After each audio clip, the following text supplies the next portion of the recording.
Our next speaker is Prateek Mendiratta. He's a physician at University Hospital's Seidman Cancer Center. He's been with us since, I think, 2018. And he does a lot of work with clinical trials as well as standard of care medical oncology care. And one aside, just before he starts, if you brought your cell phones today, I'm sure you all did, please make sure that they're on silent during our speaker time. Thank you.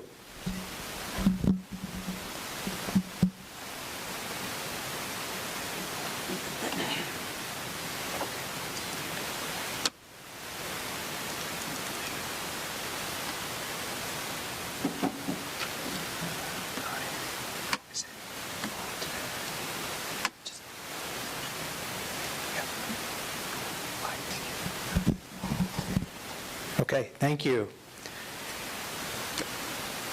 So yeah, it is fantastic, and I'm going to try to, pick up the pace where, Dr. Spratt was talking about, we did work in silos, right? We were doing what we were doing as medical oncologists, the urologists were doing what they were doing, and the radiation oncologists were doing what they were doing. But fundamentally, and this is what's exciting for us as medical oncologists, when you hear the diagnosis that you need to see a medical oncologist, and I'll talk a little bit about what that does emotionally, but fundamentally, when you're diagnosed with diabetes or hypertension, you're not necessarily curing their diseases, right? The goal is to control the disease and, like Dan said, meaningful quality of life so you can enjoy life meaningful events, whether that's a birthday, whether it's an anniversary, whether that's seeing a child get married or get, walk them down the aisle through graduation. So fundamentally, that's the goal of what we're trying to do.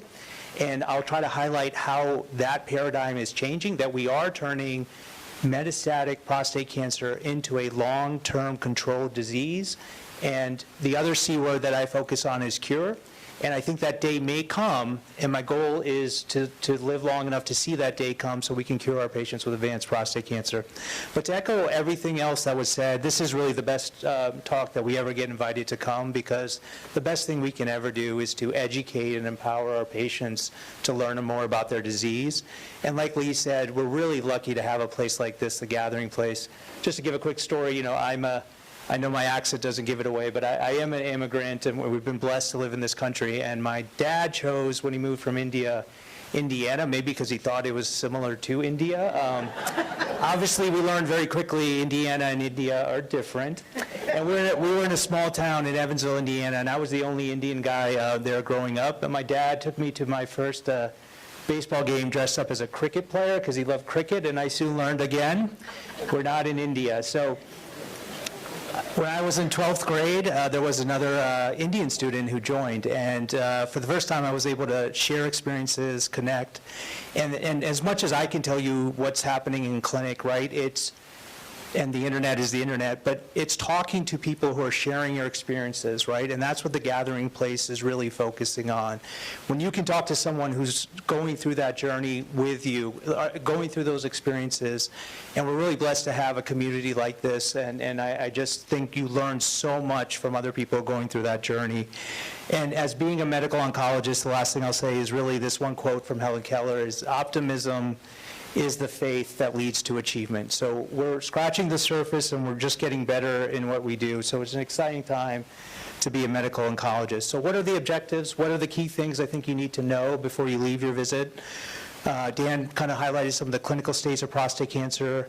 Really, what is the new kind of landscape of non-castrate metastatic prostate cancer? And I'll handle these terms as we go.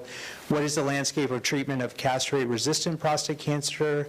What are the newer treatment options that we're focusing on? Trying to bring it all together, and then obviously leave time for questions and answers. So this is the obligatory background slide. So prostate cancer remains the most common non-cutaneous malignancy in men. It is the second leading cause of cancer mortality. The majority of men do present with localized disease, where they do have a good prognosis. The screening kind of paradigms have changed. We've gone back and forth about PSA screening, and unfortunately there is now a rising incidence of patients who present, when we say de novo mets, those are patients who present into your office with metastatic disease at presentation, either in the lymph nodes or in the bones. We are developing, like I said, with our multidisciplinary partners, including urology, uro-oncology, I should say, and with radiation oncology, to develop new treatment strategies which will hopefully turn this into a chronic disease that can be controlled with continued therapies. So I want to spend some time on this because fundamentally, these is really important, right? All you've heard is, usually by the time you see me, you've been diagnosed with cancer. You hear that cancer word. And it's like a Mac 10 truck, all the things we talk about. And fundamentally, I've been asking my patients, what did we talk about? What is the plan? What are the treatment options?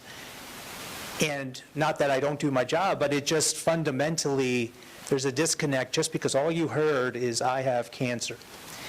And so really, I cannot stress enough, if it's not registering, if it's not hitting there, if it's not moving, a second visit, a second person, a notebook. I've had patients, we're in a technology age, just say, Doc, do you mind if we record this just because I may not? And most providers are going to be perfectly fine with that because fundamentally we want to make sure we're giving you all the tools so you can learn about your diagnosis and what are the treatment options. When you hear the cancer word, right, it's why me? How long has it been there? Can we cure this? How much will the treatment cost? What are the side effects? What will this do to my family, right? And those are the legitimate questions that if those are your concerns, we have the resources, including gathering places, including social workers, including pharmacists. It takes a village to take care of these patients, and that's where we need to know where you're coming from so we can meet halfway to kind of get there together, because it is, as much as we'd love to come up with a treatment plan, it's a treatment plan that we create together with patients and their family that becomes a success. So what is the diagnosis, right? What type of cancer do I have? What is the stage, right? Where has it spread, if it has spread? Is it local, or has it spread into the nodes or in the bones? It's also very critical to know how many bones, where are the locations of the bones, because I'll talk a little bit about, Dan mentioned briefly this high volume, low volume paradigm. What really are the treatment options? Like Dan said, it's no longer just hormonal or chemotherapy options for patients with advanced disease. Is there a role for surgery? Is there a role for radiation? What are some of the modalities that we can use to treat this? Do I need to see a radiation oncologist or a urological oncologist? Do I need to see a supportive oncology team to help with some of the symptoms that are causing my, not only from the cancer, but potential treatments that we may offer? Or do I need to see a supportive oncologist? I'm going to highlight genomic testing. We're not at the phase of our breast cancer colleagues or lung cancer colleagues, but really no man with metastatic cancer, especially prostate cancer, should not go through their cancer journey without having genomic testing done. And then really recap. In your own words, try to say, what is the plan? What are the next steps moving forward? Again, this is probably the most important slide because fundamentally, if we've done our job correctly, we want you leaving that visit or leaving our office having all those questions answered so you can move forward. So what are the importance of genomics? And I get this asked constantly, and we have medical students, residents, and fellows, and really fundamentally there's two type of things, right? My taste for spicy food probably comes from my parents, right? So there are things that are hereditary, right? Those are really what we would call germline mutations. You're going to see that in every cancer cell. It's hereditary. Somatic mutations are tumor mutations that you are seeing just in cancer cells. If you check a somatic mutation testing, and it shows something that we are concerned could be germline, it does not tell you definitive. So if you find a BRCA mutation in someone in the somatic testing, all it's telling you is that in the tumor DNA we're seeing a concerning, and then you need to reflex to do that germline testing, because not only is it going to have implications on the patient, it could have implications on family members, right? Because not only, and some of the women will say, well, I don't have to worry about prostate. Yeah, that's true, but there's breast cancers, there's pancreatic cancers, there's ovarian cancers, so it may have implications on your future generations. So a lot of people ask, well, how do we do the testing, right? So somatic mutation in an ideal world is done on tumor tissue. Some men will have their prostatectomies done, right? Or to have prostate biopsies, we can use that to just send that to a third-party lab, which then will do that molecular testing for us. If there's a site of metastases, like lymph nodes, or God forbid it's spread in the lung or liver, those are areas we can biopsy. Fundamentally, most of the men with advanced prostate cancer, it's in the bones. And trying to put another biopsy, a needle in the bones, capturing DNA, becomes difficult. So there's a whole new world of liquid biopsying, which has really transformed the way we approach this. It's blood testing. Remember, what are you checking? The first thing you're going to ask is, what's the PSA, right? So the thought is there's circulating tumor cells in the bloodstream. And what we're doing is we're just capturing those circulating tumor DNA and doing mutations on those, right? So with as easy as a blood test, you're able to get the somatic mutation testing done. So nowadays, there's really no excuse to not get somatic mutations done. It could have implications how to treat your cancer. It could potentially identify germline mutations that may have implications on your family. Germline testing is usually blood or saliva. Remember, we're not looking at tumor. We're looking at what are you kind of in every cell, hereditary kind of thing. So current guidelines really recommend, even those with high-risk local prostate cancer, we're talking about Gleason's grade. So anything basically above a Gleason's grade or 8 is considered high risk. So those patients who present, even with upfront, that's really critical, important information that we need. Germline and somatic testing is usually recommended for patients with advanced because we could miss some mutations. And again, germline is blood or saliva. We talked about somatic things. So fundamentally, it's very important to get this genomic testing done because that gives us information, just like we check your labs, we check your symptoms, we check your PSA. This is another thing we need to help guide us how to make treatment decisions. So when I'm thinking of patients who come with advanced disease, I really think there's a tale of two patients, right? Someone who had prostate cancer who was treated with definitive local curative therapy, who then 4 years later, if you will, presents with new disease, rising PSA, and then it's found in the lymph nodes based on PET imaging, is very different than a 65-year-old gentleman, same age if you will, who presents with urinary symptoms, symptomatic, multiple bony metastases, PSA of 220, extensive disease, right? We think those patients who have local prostate cancer who relapse have a much better biology than those patients who present with advanced disease. And the reason that's important is fundamentally the treatment options are going to be very different in what we do. So right now, the landscape in how to say, if I have 10 men sitting in my office with advanced prostate cancer, lymph nodes, bones, they have completely different biology, different treatment options, and that's why we really want to cater an individualistic approach. It's not one size fits all, right? You don't go to a shoe store and say, hey, just give me any size, right? Fundamentally, you want to tailor the treatment to the individual sitting in front of you. So current and past trials have used definitions of volume, and the way we define volume is the number of metastases. It seems to be an arbitrary number, but usually we use 4. If there's a site of metastases outside the bones, if you have visceral mets, which means it's in a solid organ like the liver or the lungs, those will put you into a higher volume, and those patients based on higher grade groups. But I really think that is starting to change because we know that volume is not the best definition.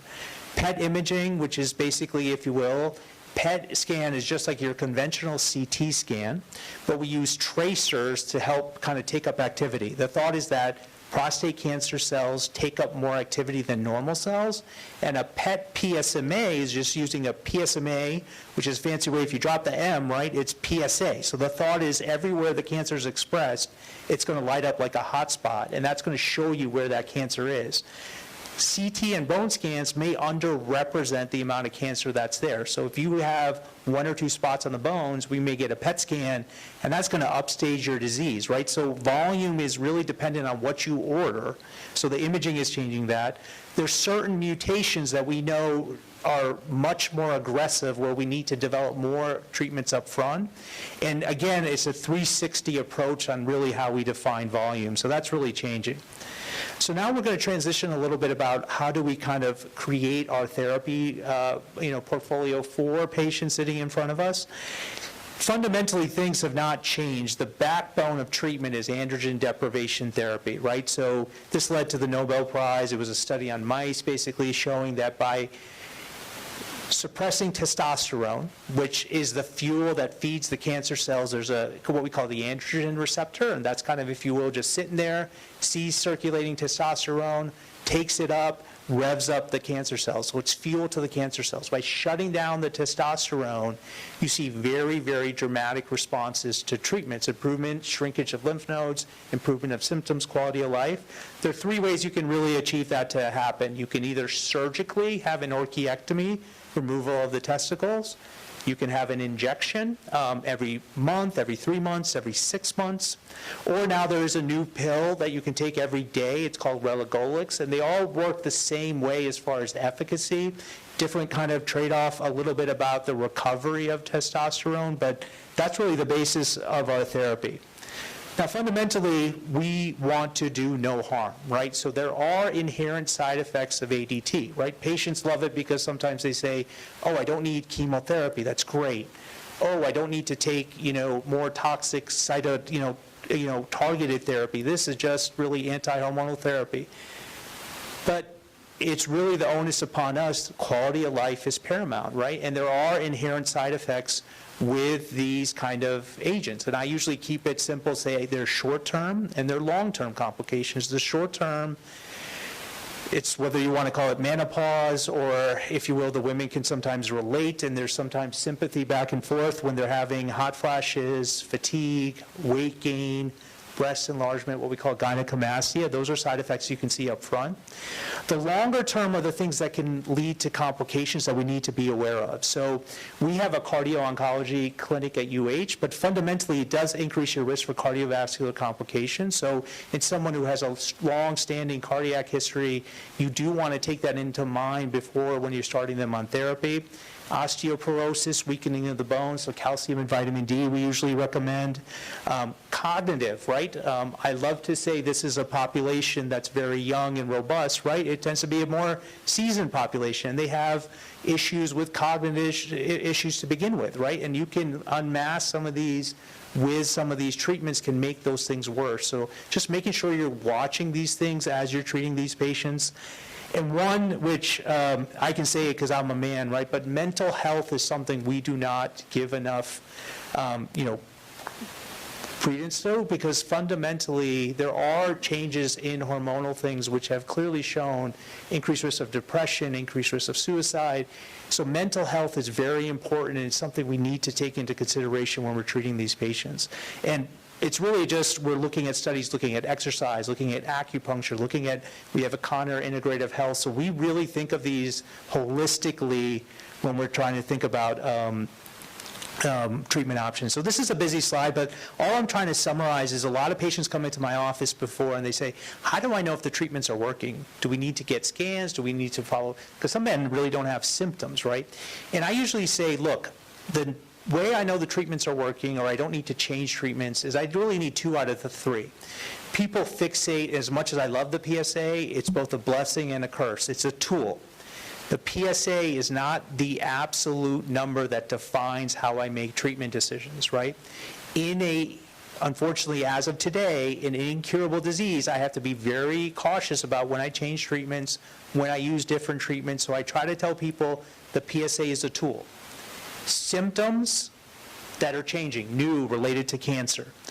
Scans, CT scans, bone scans that are showing new spots or worsening spots.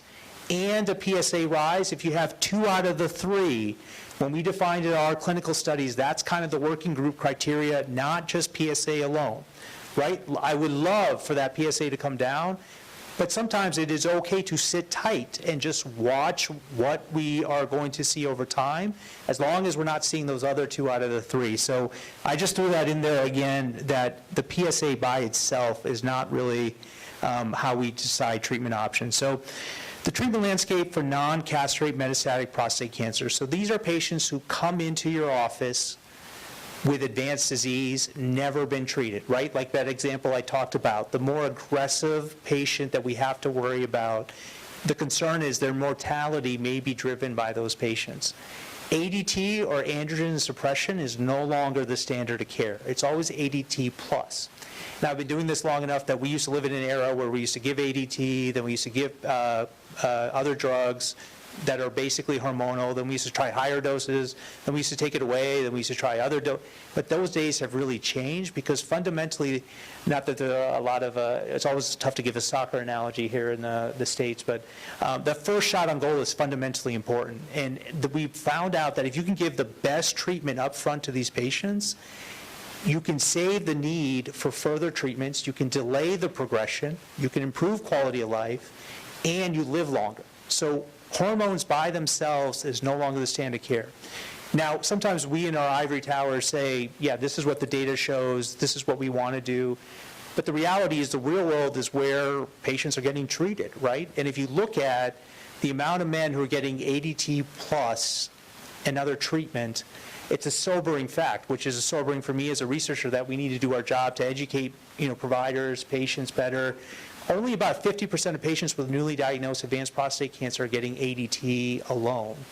So, ADT plus. So there's a huge gap that we have to improve upon that. So the first thing we showed with multiple studies is ADT plus androgen receptor signaling inhibitors, which is, think if you will, I told you got to shut down testosterone, right? The body is able to overcome that. So with almost, if you will, cancer is able to outsmart that. Your adrenal gland can still make androgens. The receptor can kind of become promiscuous, where all it takes is, even in that low testosterone state, it can start making new cancer cells. So we can shut that down with other oral pills, drugs like apalutamide, drugs like enzalutamide, androgen receptor antagonists, or things that shut down the adrenal gland to make, if you will, androgens such as abiraterone, where you take prednisone. So the combination is better than ADT alone. Then we also looked at standard chemotherapy.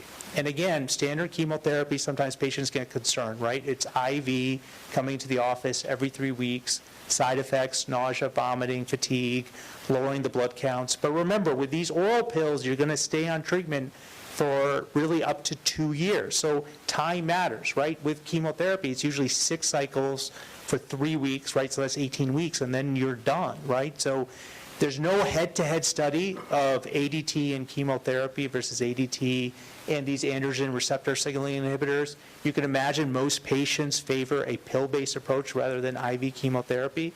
But there are some risks and economic things and risk benefits. We think the people who really develop most benefit with the chemo up front are those patients with higher volume. So multiple metastases, visceral metastases, lung, liver, those are patients where we talk about chemo. And to even stretch it further, now it's what we call triplet therapy, right? So it's ADT plus a drug called darolutamide, which is an androgen receptor inhibitor, plus chemotherapy is better than just doing ADT and chemotherapy. So now, if you will, your option really is no longer hormones. It's hormones plus a pill-based approach, hormones plus chemotherapy. Hormones plus pill and chemotherapy is the best first-line option for patients with newly diagnosed metastatic disease. So how do you put it all together? There are side effects. So abiraterone, which targets, if you will, the adrenal gland, it can cause some electrolyte issues. Cost, remember, you're going to be on these for 2 years. Apalutamide, you can run into some issues with rash and diarrhea. Docetaxel, chemo is chemo, right? The side effects, you got to have those conversations up front. It can lower your blood counts. It can cause some nail changes, hair loss. Those things can happen. But remember, you're done at 18 weeks. Enzalutamide does have some issues with fatigue and cognitive issues. So like we talked about, that's the first treatment. Unfortunately, these patients will eventually either have a long-term kind of response, but the likelihood is eventually they are going to turn into castrate-resistant prostate cancer. And so what are the options after they kind of progress after those treatments? It all depends on what they got up front, right? So if they got ADT in a pill-based approach, then chemotherapy is an option. We're going to talk about lutetium. The other things that have also shown, if you got ADT and chemotherapy, then, if you will, a pill could be an option. We're going to talk about lutetium therapy, other chemotherapy, post kind of docetaxel. There's a drug called cabazitaxel paclitaxel, another chemotherapy. There is a radium-based kind of agent that basically targets, if you will, those patients who are symptomatic, right? If you have mostly bone-only disease, it would make sense to kind of target the bone with kind of radiation throughout the whole body, right? Rather than spot welding certain areas. And we've actually shown not only does that improve quality of life, but it makes their symptoms much better. So there is a role for a drug that we use, radium. So the other thing that we talked about is a lot of patients ask fundamentally, why do we keep staying on the hormones if it's not working, right? And we get this often all the time, but we want to suppress the testosterone, keep that low testosterone state, because fundamentally, if we take off the hormone shots, the therapy could continue to grow. So the last kind of slides, as I know time is becoming an issue, is talking a little bit about those somatic mutations. So we probably underrepresent the fact that there are these things called HRR mutations in patients who have prostate cancer.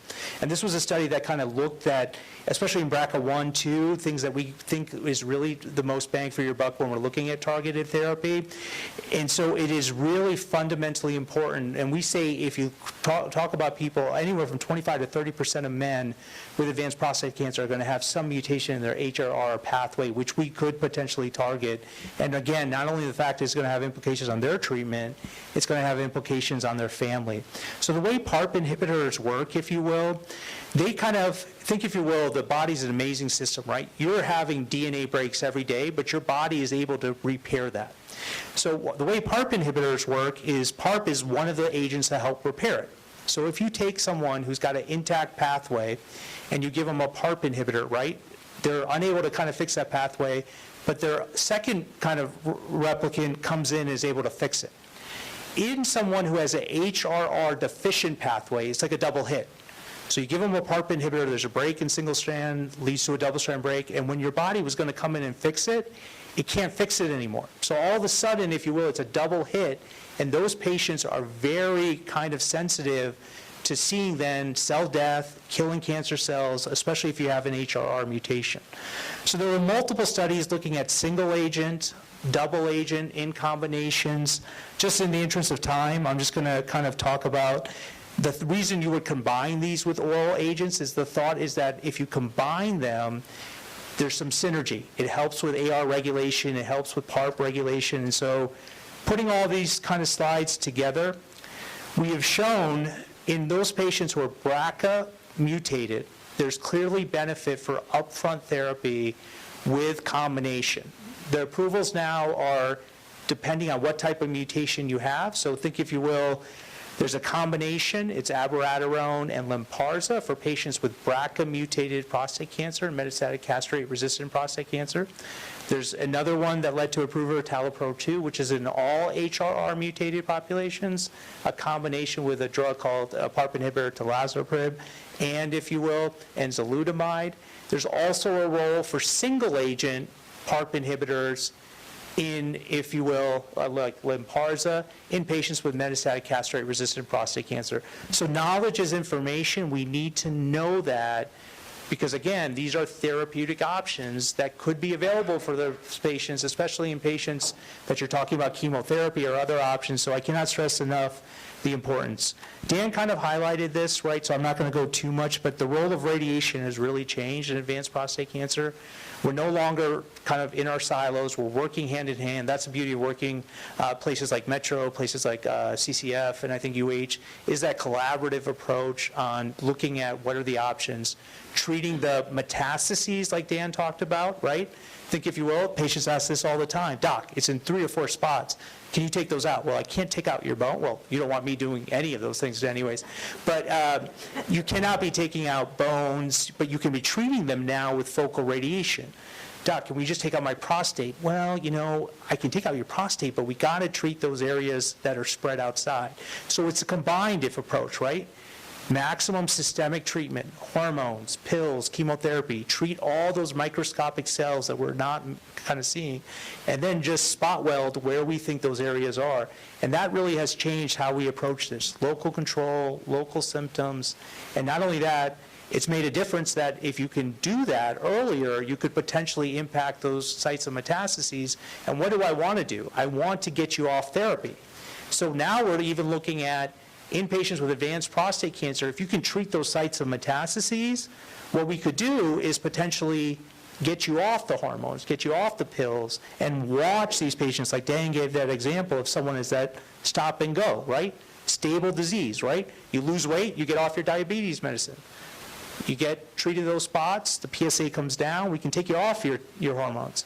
Watch you like a hawk, and then if the PSA starts rising, the stop go. It's a little bit not ready for prime time, but that's where I think the field is going, and it's really an exciting time. So I want to just do due diligence about radioligand therapy. So remember, PSA, if you will, circulates in the blood and it circulates in the tumor cells. The PET scan is the gatekeeper to see if you're a candidate for lutetium-based therapy. My kids often ask, well, do you do surgery? No. Do you do radiation? No. Dad, what do you do? Well, I try to design drugs or trials that can treat cancer cells and spare normal cells.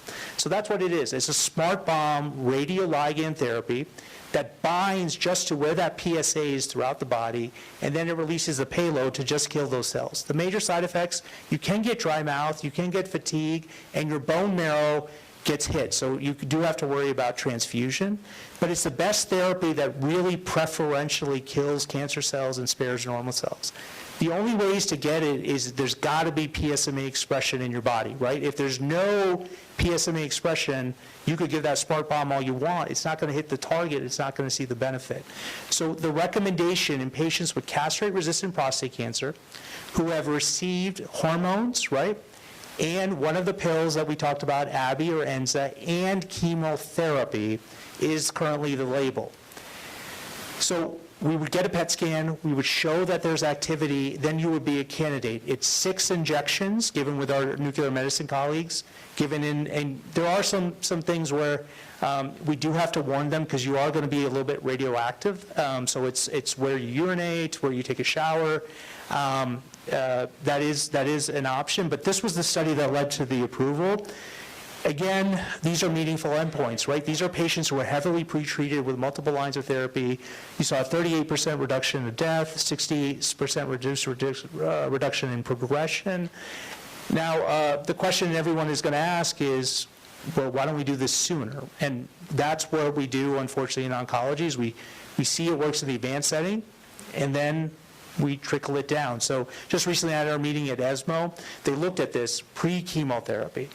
And again, pretty dramatic benefit, so it's only scratching the surface. We're actually, Dan didn't mention this, but we're potentially looking at a proof of concept of even using it in patients with locally advanced prostate cancer at diagnosis.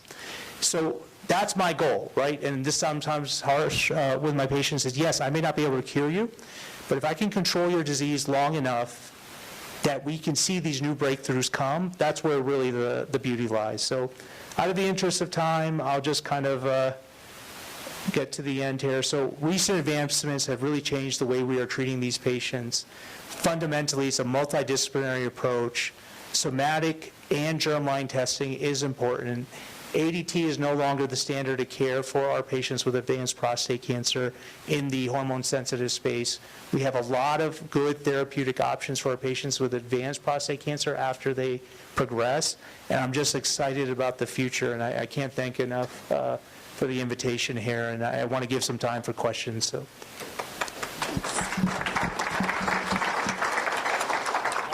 Thank you. That was a lot of material, but you did a great job covering it for us. Thank you.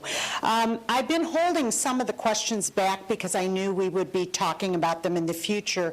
And one person did ask specifically about the lutetium treatment. So I think you answered that really well. We're just not in the stage yet of research to be able to offer that to people sooner. And I'm hoping that's going to happen, as well as, you know, the PARP inhibitors. We're still working on getting the data before we can, you know, unfortunately approach the insurance companies and say, hey, we'd like to offer this to more patients that may benefit by that. In getting back to the genetics, is there any technology or any knowledge, scientific knowledge, that we can do to help prevent cancers in people that present with family histories of genetic alterations? Yeah, no, that's a fantastic question. And I think we've all been looking in the field of, okay, so we identify you're genetically at high risk. What can we do to modify that cancer from developing? We haven't really had that strategy that's been successful yet in prostate cancer. I think what we're really trying to look is we want to identify those individuals. We screen more aggressively. We try to catch it earlier so we can potentially offer curative therapy. But as of today, there's not a preventative strategy other than, if you will, sometimes in women, right, they will prophylactically have a mastectomy and or a oophorectomy to remove, but we haven't had that approach. So I'm excited that we can identify patients, but we need to develop that next step to then hopefully eliminate the development of cancer in those patients. Thanks. Okay, and one of the patients is interested in knowing how we collaborate locally in Cleveland, the Cleveland Clinic, UH, Metro, et cetera, on research. And just, I would expand that to how do we really share information about our patients amongst, maybe someone has a urologist at a different institution. How can we, or how do we collaborate between places? Yeah, so I mean, we can joke because the Michigan guy had left, but we're not going and stealing other signals or trying to, the bottom line is what I really tell patients is, look, in an ideal world, it would be great if all your care is at one place, but that's not a reality, and we have the luxury of 3, 4, 5 wonderful institutions across the country.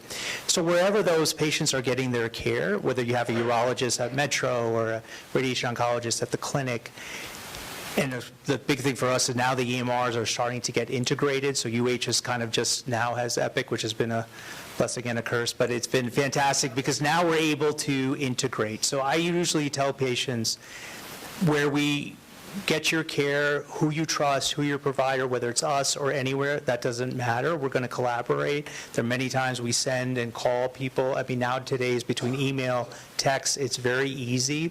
The bottom line, I think we all agree, is as long as you're getting the care with a provider you trust, that's the most important. And then number 2 is on the research part of it.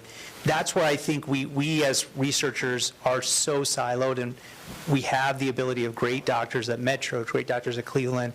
We do have consortiums that we try to get together. We try to look at ideas that do together, but that's the one link where sometimes there are trials that are just specific to certain institutions, and sometimes in my men, I will say that, look, I don't have a trial for you necessarily here.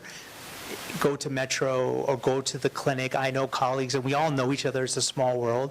And so I think we're very forward thinking about, look, if we don't offer it here, I would love to have all the trials at every institution. We just haven't gotten there yet. So.